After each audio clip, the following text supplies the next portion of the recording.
नमस्कार। मैं घनश्याम सैनी एक बार फिर से केमिस्ट्री धाम की क्लासेज में आप सभी का स्वागत करता हूं।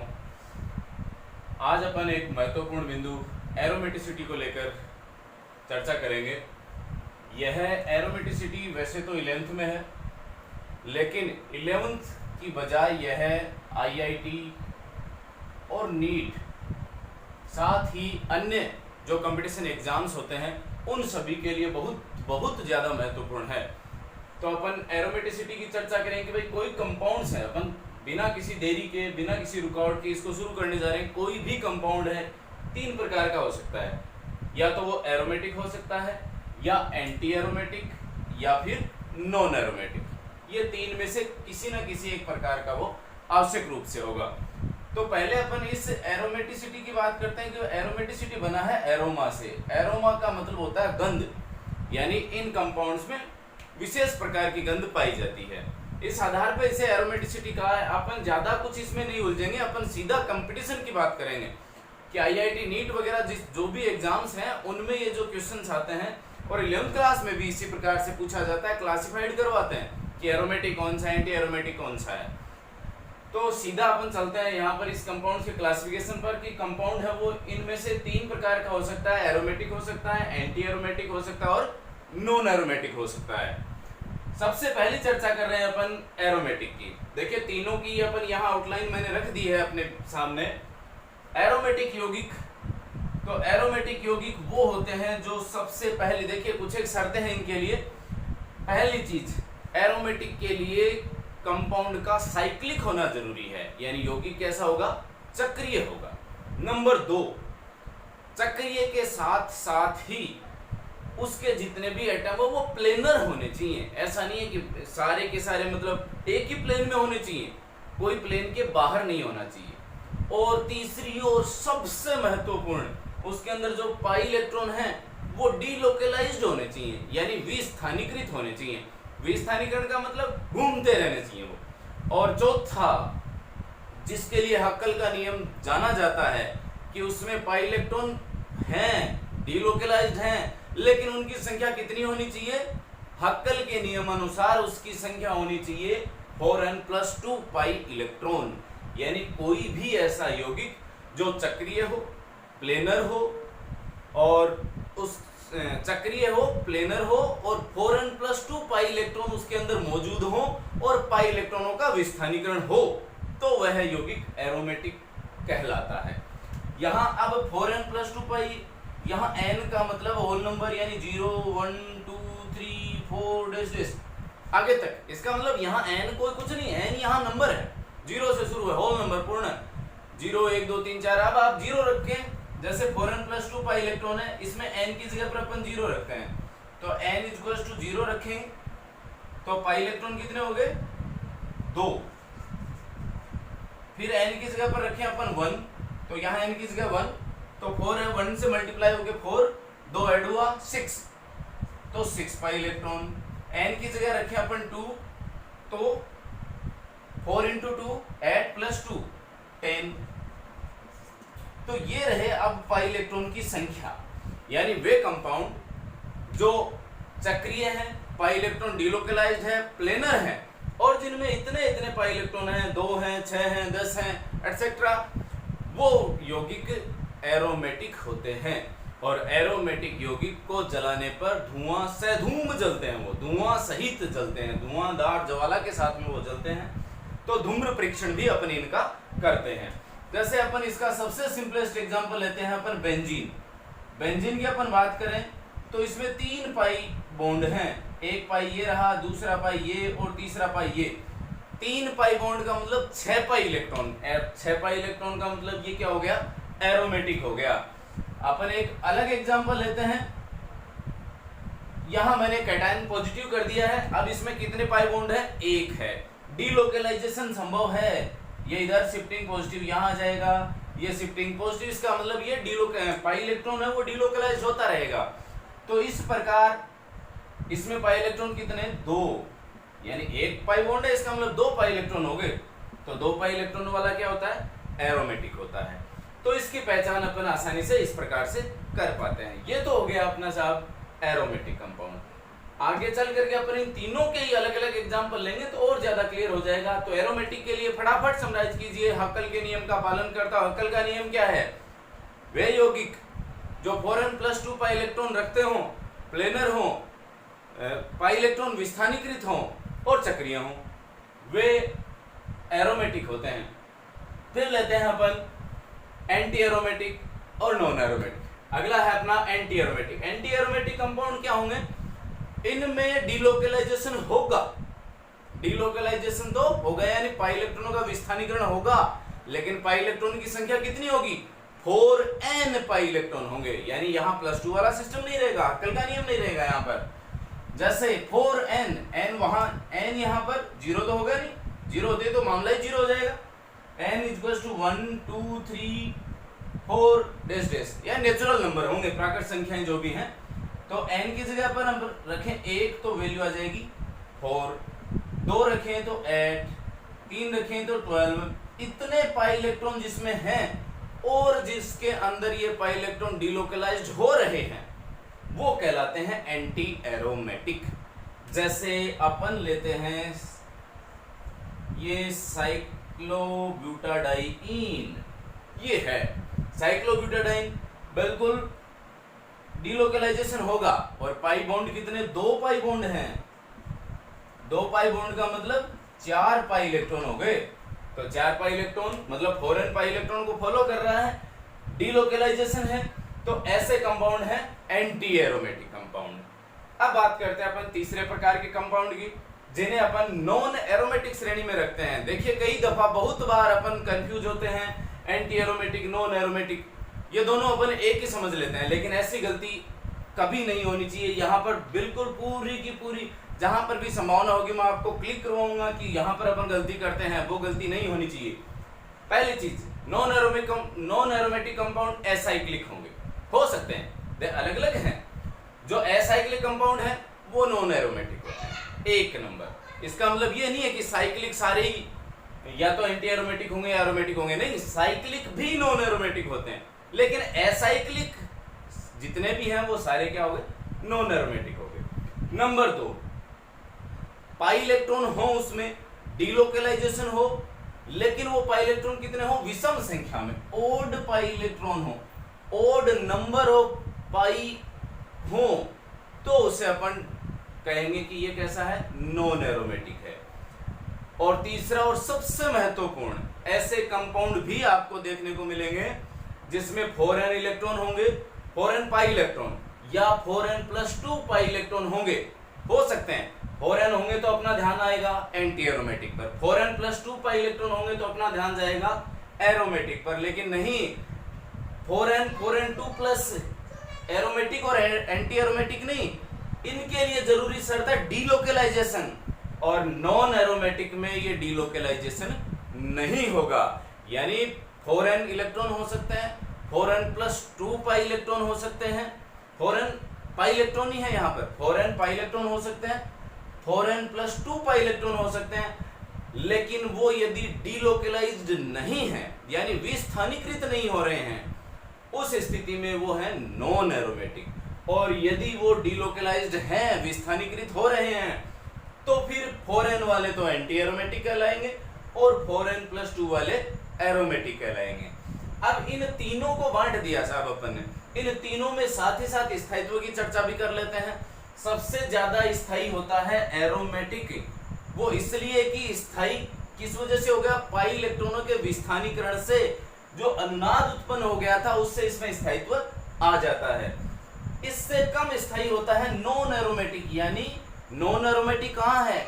एरोमेटिक और एंटी एरोमेटिक के बीच में है, यानी यहाँ एरोमेटिक लिखा मैंने, फिर एंटी एरोमेटिक और लास्ट में एरोमेटिक, नॉन एरोमेटिक और एंटी एरोमेटिक। स्थायित्व की जब अपन बात करें तो सबसे ज्यादा एरोमेटिक का, फिर नॉन एरोमेटिक का और उसके सबसे लास्ट में एंटी एरोमेटिक का। जब एनर्जी की अपन बात करते हैं, ऊर्जा की, तो ऊर्जा में क्रम विपरीत, बिल्कुल एंटी एरोमेटिक की सबसे ज्यादा, फिर नॉन एरोमेटिक की हो जाएगी और सबसे कम ऊर्जा हो जाएगी एरोमेटिक कंपाउंड्स की।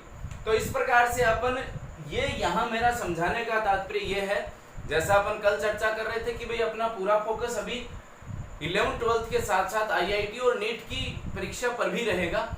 तो अपन उसके अंदर आते हैं क्वेश्चंस की पूछ लेते हैं उनमें कौन सा एरोमेटिक, कौन सा एंटी एरोमेटिक, कौन सा नॉन एरोमेटिक, या फिर अरेंज करवाते हैं स्थायित्व के क्रम के आधार पर या एनर्जी के क्रम के आधार पर। तो इस प्रकार से अपन ये 3 प्रकार का मैंने क्लासिफिकेशन आपके सामने रखा है। अब इन तीनों के अपन एग्जाम्पल ले लेकर के अध्ययन करते हैं ताकि इसे और ज्यादा अपन क्लियर कर पाए। अगला देखिए non aromatic, aromatic, anti aromatic की तो अपन बात कर ली थी। नॉन एरोमेटिक के लिए अपन ने लिखा था कि भाई यहाँ पर 4n अथवा 4n+2 पाई इलेक्ट्रॉन हो सकता है, लेकिन उसमें डिलोकलाइजेशन नहीं होना चाहिए। या इसका तात्पर्य है कि नॉन एरोमेटिक में डिलोकलाइजेशन तो होना ही नहीं चाहिए, सीधी सीधी बात। एरोमेटिक, एंटी एरोमेटिक में डिलोकलाइजेशन होना चाहिए, नॉन एरोमेटिक में नहीं होना चाहिए। अब अपने को डिलोकलाइजेशन रोकना है, तो रोकने के लिए अपने को क्या करना है, डिलोकलाइजेशन यानी पाई इलेक्ट्रॉनों का विस्थानीकरण रोकना है। रोकने के लिए अपने को क्या करना पड़ेगा, ये 2 तरीके अपन अपना सकते हैं। पहला, कोई ऐसा कार्बन उस कंपाउंड में डाल दें जो sp3 हाइब्रिडाइज्ड हो, यानी sp3 संकरित कार्बन हो।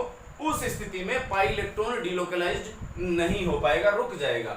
या फिर जो डिलोकलाइजेशन चल रहा था उस कंपाउंड को नॉन प्लेनर बना दें, यानी कोई भी जो एटम है उस कंपाउंड के उन्हें प्लेन से ऊपर उठा दे या नीचे गिरा दे। उस स्थिति में पाई इलेक्ट्रॉनों का विस्थानीकरण वो रुक जाएगा। तो यहाँ पर पहला मैंने रखा है कि भाई 2 तरीके हैं अपने पास डिलोकलाइजेशन रोकने के। सीधा सीधा ध्यान रखें, नॉन एरोमेटिक कौन होंगे, जिसमें डिलोकलाइजेशन नहीं होगा, वो नॉन एरोमेटिक होंगे। तो नॉन एरोमेटिक में पहला मैंने लिखा यहाँ पर देखिएगा 5 सदस्य, ये 2 और 2 4 दिख रहे हैं अपने को पाई इलेक्ट्रॉन।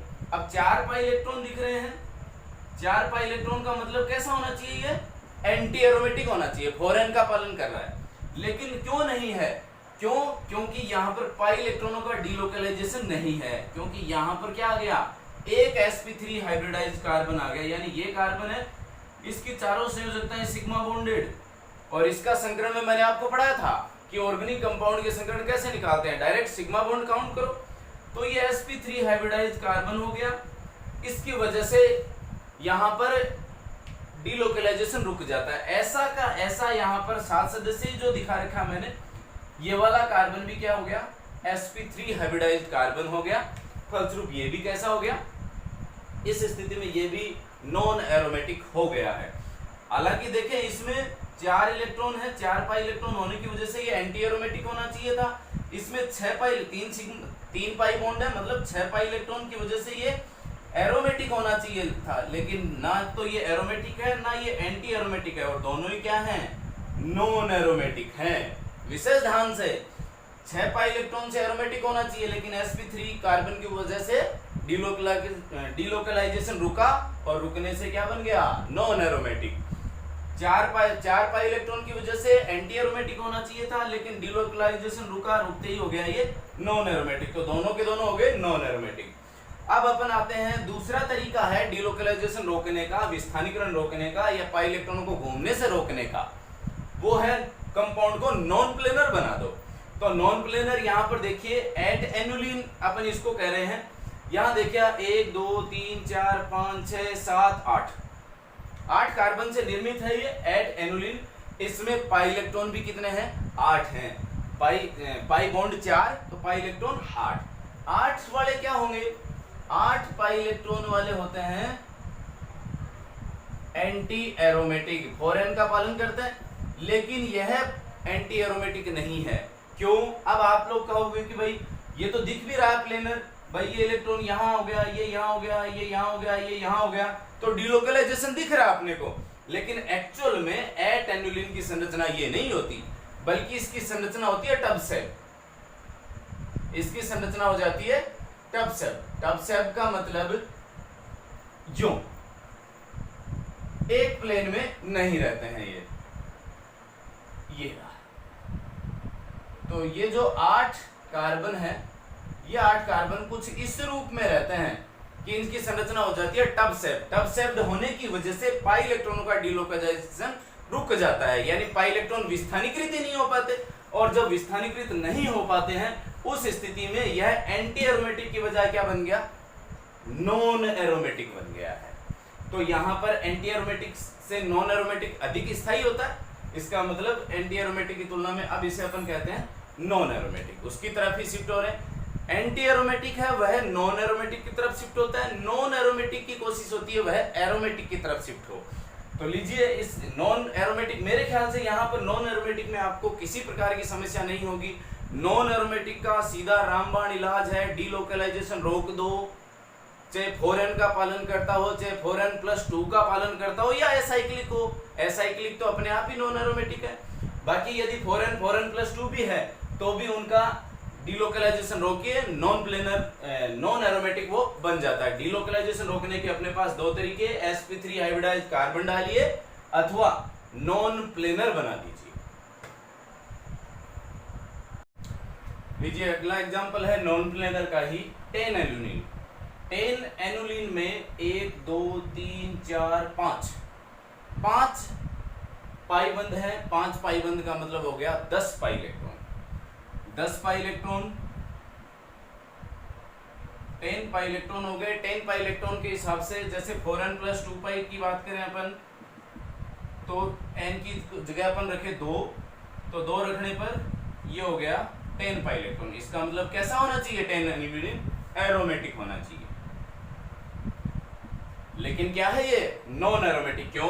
क्योंकि इसके अंदर ये जो दो हाइड्रोजन दिख रहे हैं, इन दोनों में रिपल्सन की वजह से यहां पर प्लेनरिटी भंग हो जाती है और यह नॉन प्लेनर बन जाता है, और नॉन प्लेनर की वजह से यह क्या बन गया, अब नॉन एरोमेटिक। एरोमेटिक अब ये नहीं है, 10 एनुलिन एरोमेटिक नहीं होता। तो सीधा सीधा मैं बताता हूं आपको, एट 10 और 12 एनुलिन नॉन एरोमेटिक होंगे, एरोमेटिक नहीं होंगे। एट कैसा होना चाहिए था, एट एंटी एरोमेटिक होना चाहिए था, लेकिन नहीं, नॉन एरोमेटिक है। 10 कैसा होना चाहिए था, एरोमेटिक, लेकिन नॉन एरोमेटिक है। ऐसा ही 12 भी नॉन एरोमेटिक है। लेकिन ध्यान रहे 14 जो एनुलिन है, 14 एनुलिन, 14 एनुलिन, वह एरोमेटिक होता है। इसके अलावा मैंने दो और एग्जाम्पल रखे हैं यहाँ पर, ये दो हैं। इन दोनों कंपाउंड में किसका स्थायित्व अधिक है, ऐसा कैसा नीचे की तरफ लिखा हुआ है। तो यहां देखिएगा, ऑक्सीजन की अधिक विद्युत ऋणता की वजह से शिफ्टिंग मैंने यूं करवा दी, ऑक्सीजन पे ऋणावेश और कार्बन पे धनावेश आ गया। अब ये स्टेबल ज्यादा हुआ कि ये स्टेबल ज्यादा हुआ, तो मैं यहाँ ये कहने वाला हूं कि यहाँ ये वाला जो है, इस पॉजिटिव कार्बन की वजह से ये जो रिंग है, यह रिंग क्या बन गई है, एरोमेटिक रिंग बन गई है। 2 पाई इलेक्ट्रॉन ही रह गए और 2 पाई इलेक्ट्रॉनों की वजह से ये क्या बन गया, एरोमेटिक, मतलब स्टेबिलिटी बढ़ गई। सेम का सेम कारण भी यहां रह गया। अब मैं अप्लाई करना सिखाता हूं आपको कि भाई कैसे आपके ये काम में आने वाला है, एग्जाम में किस किस प्रकार के प्रश्न आपसे पूछे जा सकते हैं। ये 3 कंपाउंड्स मैंने रखे हैं और प्रश्न यहाँ पर यह है कि ये जो तीनों कंपाउंड हैं, इन तीनों की जब अपन अभिक्रिया करवाएं AgNO3 के साथ में, तो तीनों में से कौन से कंपाउंड AgBr का पीपीटी या अवक्षेप देंगे। तो अवक्षेप देखिए Br सभी में है, AgNO3 से अभिक्रिया करवा रहे हैं, तो स्वाभाविक ही अपन देख करके पता लगा, अपन सोचते हैं कि भाई AgBr तीनों में बन रहा है, लेकिन कौन से में पीपीटी आएगा, कौन से में नहीं आएगा। तो यहाँ पर अपने को अप्रोच करवानी है एरोमेटिसिटी वाली। यदि यहाँ से इस ब्रोमीन को हटाया जाए, AgBr बनाए अपन इसका, तो AgBr बना ये, और इस ब्रोमीन के हटने से यह बना है ये धनायन ब्रोमीन की जगह, और NO3 नेगेटिव इससे अट्रैक्शन में। अब यहाँ पर ये कंपाउंड एरोमेटिक है या एंटी या नॉन, तो अपन देखते हैं डिलोकलाइजेशन संभव, 2 पाई इलेक्ट्रॉन, एरोमेटिक है, एरोमेटिक का मतलब स्टेबिलिटी की तरफ जा रहा है, इसका मतलब अभिक्रिया होगी और AgBr का अवक्षेप प्राप्त होगा। नेक्स्ट अपन लेते हैं, जब इससे अपन Br हटाएं, उस स्थिति में ये बन जाता है ये, तो यहां पर, और इसके साथ में लगाया अपन ने NO3 नेगेटिव प्लस AgBr का अवक्षेप यहां रखा अपन ने। इस स्थिति में अपन ने देखा 2 2 4 2 6 पाई इलेक्ट्रॉन, और डीलोकलाइजेशन है, यहाँ पर sp3 हाइब्रिडाइज्ड नहीं है कार्बन, sp3 होता तो ये नॉन में जाता, अभी ये एरोमेटिक है, एरोमेटिक है, डीलोकलाइजेशन बिल्कुल संभव है, 6 पाई इलेक्ट्रॉन है, इसका मतलब यह भी AgNO3 से अभिक्रिया करके AgBr का अवक्षेप देगा। लेकिन जैसे ही अपन यहाँ आते हैं, इसमें कोई पाई इलेक्ट्रॉन नहीं है, कोई पाई इलेक्ट्रॉन नहीं होने की वजह से यदि अपन इसको यहाँ से हटाते हैं तो यहाँ आता है धनायन, और इसके निकट अपन जोड़े AgNO3 नेगेटिव प्लस AgBr, अपन ये अभिक्रिया करवाना चाह रहे थे, लेकिन ये तो तब होगी जब ये स्टेबिलिटी को प्राप्त हो। यहाँ ये एरोमेटिक में चेंज नहीं हो रहा, इसका मतलब रिएक्शन ही नहीं होगी, यानी इन तीनों में से ये वाला जो कंपाउंड है, यह कंपाउंड AgNO3 के साथ में AgBr का अवक्षेप नहीं देगा।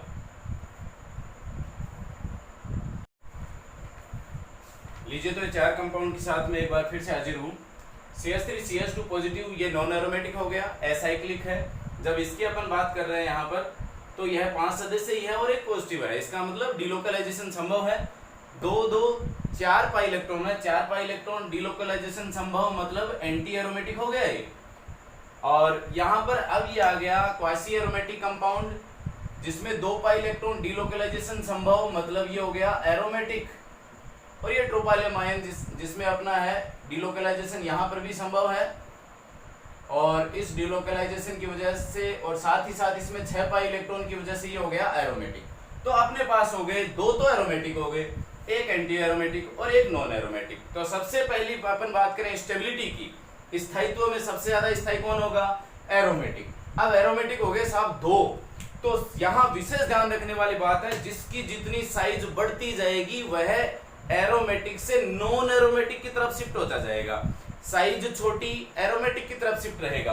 तो यहाँ पर ये 3 सदस्य है और ये है 7 सदस्य ही, इसका मतलब ये छोटा और ये बड़ा हो रहा है, यानी तात्पर्य ये कि दोनों हैं तो एरोमेटिक ही, लेकिन दोनों एरोमेटिक होने के बावजूद यह जो जैसे नंबरिंग डाल रहा हूं मैं 1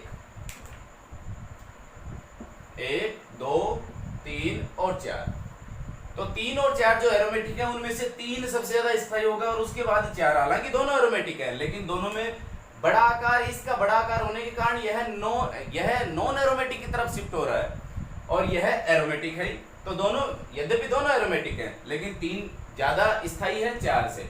उसके बाद इन दोनों में तो non aromatic as usual, non aromatic स्थायी अधिक होगा तो 1 नंबर, और सबसे लास्ट में आ गया ये 2 नंबर। तो इस प्रकार से अपन ये भी बता सकते हैं कि किसका स्थायित्व अधिक होगा, किसका स्थायित्व कम होगा। पोटेंशियल एनर्जी अपन बता सकते हैं, पोटेंशियल एनर्जी यहाँ पर पोटेंशियल एनर्जी वही एंटी एरोमेटिक की सबसे अधिक होगी, फिर नॉन एरोमेटिक की और सबसे कम होगी एरोमेटिक की।